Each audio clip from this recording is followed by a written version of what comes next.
कोई आदमी ये नहीं चाह रहा था कि हजरत हुसैन को कत्ल करके उनका खून मैं अपने सर लूं। कोई नहीं चाह रहा था। लोग जा रहे थे, फिर पीछे हट जा रहे थे।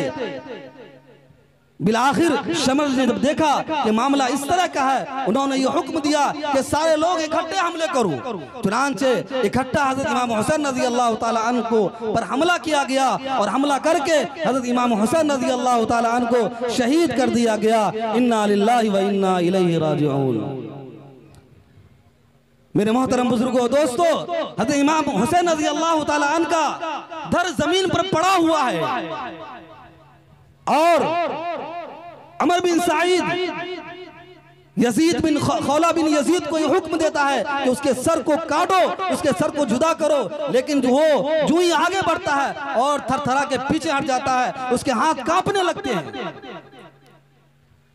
फिर सिनान बिन अनस आगे बढ़ता है और हजरत इमाम हुसैन रज़ी अल्लाह ताला अन्हु के सर को तन से जुदा कर देता है। फिर इस सर मुबारक को यजीद के दरबार में ले जाया जाता है। जो शख्स ले जा रहा होता है वो इस खुशी में होता है कि मुझे इनाम और इकराम से नवाजा जाएगा। जब यजीद के पास ये सर पहुंचता है तो यजीद ये कहता है, ऐ कमबख्त, तुम पर अल्लाह की लानत हो, मैंने तुम्हें शहीद करने के लिए नहीं कहा था, मैंने तो ये कहा था कि उसको तुम कैद करके लाना, लेकिन तुमने बहुत बड़ा जुल्म किया। उसके बाद यजीद हजरत इमाम हुसैन रज़ी अल्लाह ताला अन्हु के लबे मुबारक पर रोड पर छड़ी रखकर कुछ कह रहा होता है। उस वक्त सहाबी रसूल मौजूद होते हैं और उनसे कहते हैं कि यजीद, तुम क्या कर रहे हो? मैंने रसूल पाक सल्लल्लाहु अलैहि वसल्लम को देखा है इन लबों को बोसा देते हुए, मैंने रसूल पाक सल्लल्लाहु अलैहि वसल्लम को देखा है इन लबों को चूमते हुए, तुम इन लबों के साथ क्या खिलवाड़ कर रहे हो? फिर यह कहकर वो मजलिस से उठकर चला जाता है। फिर जब यजीद की बीवी हिंदा बिन्त अब्दुल्ला बाहर आती है और देखती है तो पूछती है, क्या ये रसूलुल्लाह बेटी के बेटा का सर है? तो उनसे कहा जाता, हाँ ये उन्हीं का सर है। उसके बाद यजीद की बीवी की लानत हो इब्ने ज़ियाद, उसने बहुत जल्दी किया, ऐसा उसको नहीं करना चाहिए था। मेरे मोहतरम बुजुर्गों, दोस्तों, जिन लोगों ने हजरत इमाम हुसैन रज़ी अल्लाह ताला अन्हु को शहीद किया, अल्लाह तबारक व तआला ने उनको मरने से पहले दुनिया में सजा में मुब्तला किया है। कोई शख्स अंधा हो गया, कोई शख्स जलकर राख हो गया। एक शख्स हजरत इमाम हुसैन रज़ी अल्लाह ताला अन्हु जब जंग के दौरान पानी पीने के लिए जाते हैं, उस वक्त हजरत इमाम हुसैन रज़ी अल्लाह ताला अन्हु को तीर मारते हैं। अल्लाह तबारक व तआला ने इसको प्यास में इतनी शिद्दत की इसको प्यास लगती थी कि जितना भी पानी पी ले इसकी प्यास बुझती ही नहीं थी। यहाँ तक कि इतना पानी पिया, एक मर्तबा इतना पानी पिया कि उसका पेट फट गया और वो दुनिया से रुखसत हो गया। एक मजलिस लगी हुई थी, आपस में ये बात चल रही थी कि जिसने भी हजरत इमाम हुसैन को शहीद किया, अल्लाह तबारक व तआला ने उसको किसी न किसी आदाब में मुब्तला कर दिया।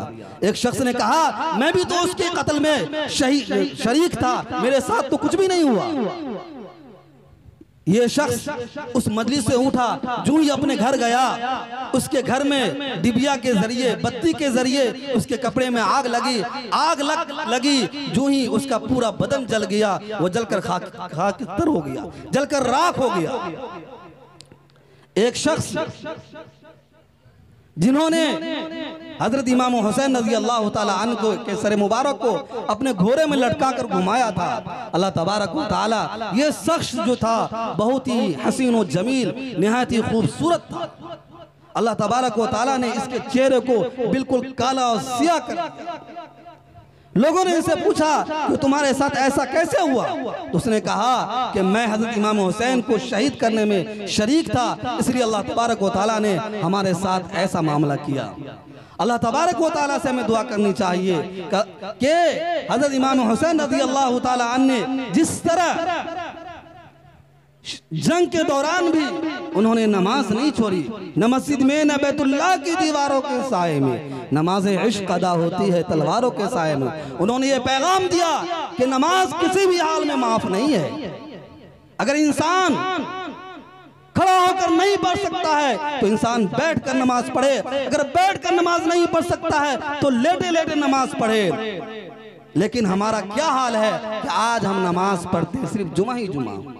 इंसान नमाज पढ़ता 3 तरह की, 8 की, खाट की, 360 की, 8 की, खाट की, 360 की, 8 की जुमा की जुमा, खाट की जब जनाजा की नमाज होती है तब जुमा की जनाजा के साथ जाकर नमाज पढ़ता है, 360 की बकरा ईद की नमाज पढ़ता है आदमी। एक जगह था जहां देवबंदी और बरेलवी ख्याल के दोनों तरह के लोग थे। वहां पर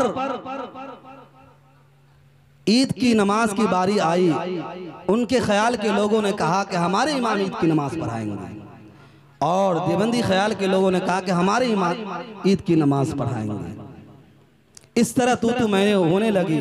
कल सुबह ईद की नमाज होनी थी, तो ये दोनों आपस में मौलवी ये मशवरा करने लगे कि देखो आवाम लड़ जाएगी, पुलिस अगर आएगी तो हम दोनों को पकड़ेंगे। इसलिए ये दोनों इमाम रात में बुढ़िया बिस्तर बांध के भाग गए। जब सुबह का वक्त हुआ, ईद की नमाज में सारे लोग हाजिर हो गए और ईदगाह पहुंच गए। जब नमाज पढ़ाने की बारी आई, इमाम को तलाश किया जा रहा है, इमाम साहब नदारद, इमाम साहब गायब है। फिर ईदगाह में ऐलान किया जाता है कोई भाई नमाज पढ़ाने वाला? तो एक शख्स कहता है कि मैंने तो कभी नमाज नहीं पढ़ी है, जैसी तैसी पढ़ा दूंगा। दूसरा शख्स खड़ा होकर कहता है अरे भाई मैं तो पूरी जिंदगी नमाज नहीं पढ़ी, वो भी ईद की नमाज ऐसी जैसी पढ़ लूंगा, ये कैसे हो सकता है? ये हाल है मुसलमान का। मेरे भाइयों, बुजुर्गों और दोस्तों, हम अपने आप को अल्लाह तबारक व तआला से जुड़े और नमाज से अपने आप को जोड़े। नमाजी से इंसान को सब कुछ मिलेगा, और नमाज जब इंसान पढ़ने लगता है तो इंसान बुराई को भी छोड़ देता है, क्योंकि अल्लाह ने कुरान में फरमाया इन्नस्सलात तन्हा अनिल फहशाई वल मुनकर, बेशक नमाज बेहयाई और बुरी बातों से रोकती है। अल्लाह तबारक व तआला से दुआ है कि अल्लाह तबारक व तआला सबसे पहले मुकर्रिरीन हजरात या हम बयान करने वालों को अमल करने की तौफीक इनायत फरमाए, उसके बाद आप हजरात को भी अमल करने की तौफीक इनायत फरमाए। व आखिरु दावाना अल्हम्दुलिल्लाहि रब्बिल आलमीन।